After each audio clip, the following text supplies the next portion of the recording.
Quando a gente fala de análise qualitativa de ânions, também existe uma sistemática de análise, como foi feito anteriormente com os cátions. E essa sistemática consiste da gente primeiro fazer a adição de cloreto de bário sobre cada amostra de ânion. Nós selecionamos então os ânions cloreto, sulfito e nitrato. Então eu vou adicionar cloreto de bário sobre o ânion cloreto, não posso esperar nenhuma reação evidente. A reação acontece, mas ela não tem nenhuma evidência. Então, vou adicionar a primeira gota, sem reação aparente, agito, vou adicionando até 5 gotas, já adicionei 3, 4, 5 gotas. Então, não houve reação aparente para o cloreto com a adição do cloreto de bário. Vamos ver como é que se comporta o ânion sulfito. Adiciono uma gota de cloreto de bário, imediatamente gerou esse precipitado branco. Agitei. Por desencargo de consciência só, é que eu vou adicionar 5 gotas, mas o precipitado da primeira gota já se manteve, pode parar, pode considerar esse resultado. E agora vamos adicionar no ânion nitrato também o cloreto de bário. Então, não deu reação aparente na primeira gota, por desencargo de consciência. Vou adicionar 5 gotas. Então, nesse primeiro teste, nós tivemos uma situação que 2 ânions, o cloreto e o nitrato, não geraram qualquer reação pela adição de cloreto de bário. E o sulfito gerou um precipitado branco. Então, nesse primeiro teste, só existe essa possibilidade de resultado. Ou o ânion gera precipitado e esse precipitado vai ser sempre branco, ou ele não gera nenhuma reação aparente. O próximo passo é a gente testar esses mesmos ânions com a adição de nitrato de prata. Então vou começar pelo ânion.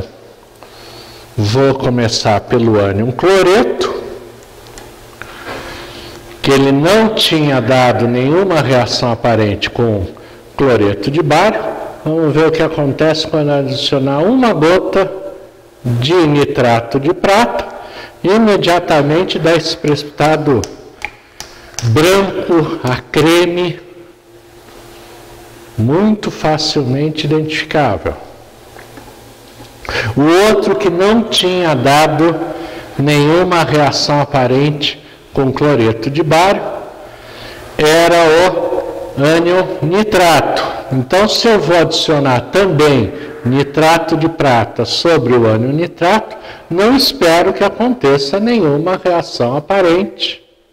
Não aconteceu precipitado, mudança de cor, qualquer um daqueles indícios que já estudamos de evidência de reação.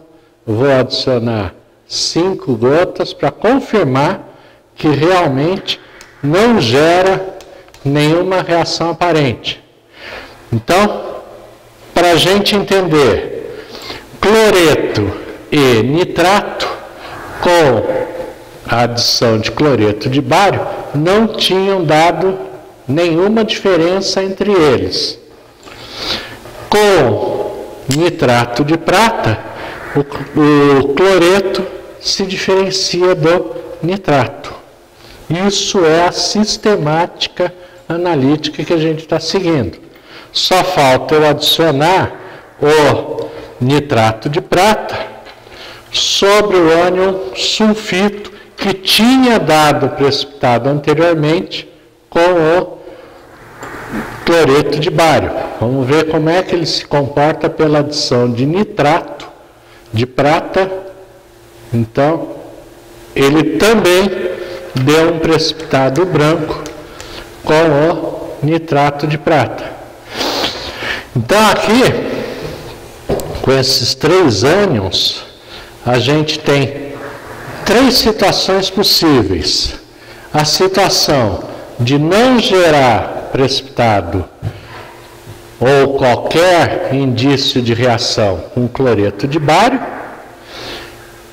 e gerar precipitado sempre branco quando se adiciona cloreto de bário. Depois, quando a gente adiciona nitrato de prata, tivemos as situações de também alguns não gerarem precipitação, outros gerarem. O que nos falta fazer são os testes específicos para confirmar cada um desses ânions. Começando com o ânion cloreto, o que a gente vai fazer é adicionar novamente o nitrato de prata. O nitrato de prata, então, vai gerar aquele precipitado branco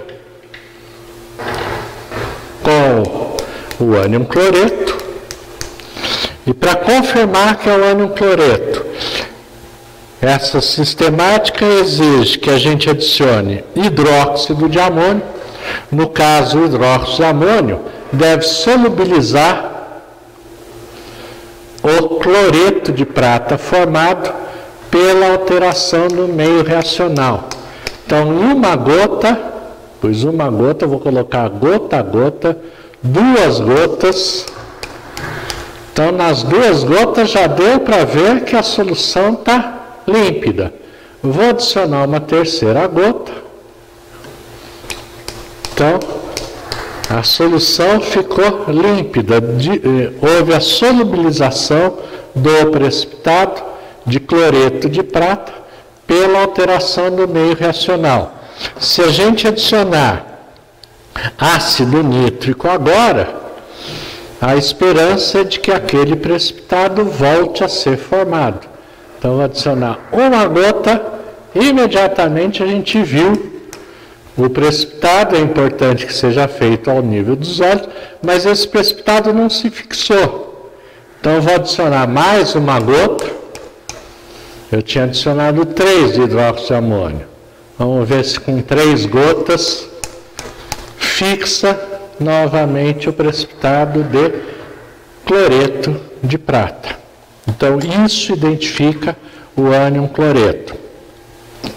O ânion sulfito é bem mais simples de ser identificado. Nós vamos usar uma reação, nós vamos adicionar sobre essa amostra do ânion sulfito uma solução de permanganato de potássio, que tem essa coloração roxo bastante intenso. Então, nós vamos colocar uma gota, sempre olhando, sempre com o fundo do tubo ao nível dos meus olhos, e a gente vai ver que imediatamente perde essa cor roxa, é transformado num amarelo opaco, que é justamente o que está acontecendo, é que o ânion sulfito está reduzindo o manganês presente na solução de permanganato de potássio, e por isso está descolorindo a solução de permanganato de potássio. Dá até para ver uma deposição, formação de um precipitado meio marrom nesse meio. Ok? E como é que é identificado o ânion nitrato? Nós vamos primeiro preparar o meio reacional adicionando 3 gotas de ácido sulfúrico 2 molar, então não precisa ser ao nível dos meus olhos. 3 gotas do ácido sulfúrico 2 molar. Vou homogeneizar. Vou adicionar 5 gotas do sulfato de ferro 2. 5 gotas. Agora é interessante que seja ao nível dos meus olhos, porque esse é um dos reagentes de interesse. Então, vou adicionar 5 gotas de uma vez só. Por enquanto, não houve nenhuma reação aparente. Na verdade, essa reação vai se completar pela adição de ácido sulfúrico concentrado, que tem que ser feito na capela. Então, quando nós adicionarmos o ácido sulfúrico concentrado, o tubo tem que estar inclinado 45 graus. A gente vai adicionar o ácido sulfúrico pelas paredes. Como o ácido sulfúrico é mais denso que a solução, a gente vai ver formar uma separação, uma interface, e nessa interface a gente vai ver a formação de um anel verde amarronzado, verde musgo, que é isso que identifica o ânion nitrato. Então, é esse o procedimento. Então, dá para notar bem aqui na separação um anel marrom. Como nós estamos usando ácido sulfúrico concentrado, nós vamos descartar dentro da capela, no recipiente destinado ao descarte. Vamos enxaguar esse tubo com muita água da torneira para terminar a lavagem na bancada. Ok? A gente fez alguns testes preliminares que deram para a gente uma primeira ideia, uma primeira noção de qual que era o ânion cloreto, ou o ânion nitrato, ou o ânion sulfito, e depois fizemos testes específicos que são excludentes, que são exclusivos para cada um desses ânions. Então, com isso, a gente consegue identificar ânions, primeiro, num processo onde a gente tem uma amostra desconhecida. Primeiro a gente identifica qual é o ânion. Depois a gente identifica qual que é o cátion. Na prática pedagógica, a gente faz ao contrário. A gente primeiro ensina a identificação de cátions, para que o aluno adquira uma certa destreza, uma certa habilidade de fazer esses testes, ok?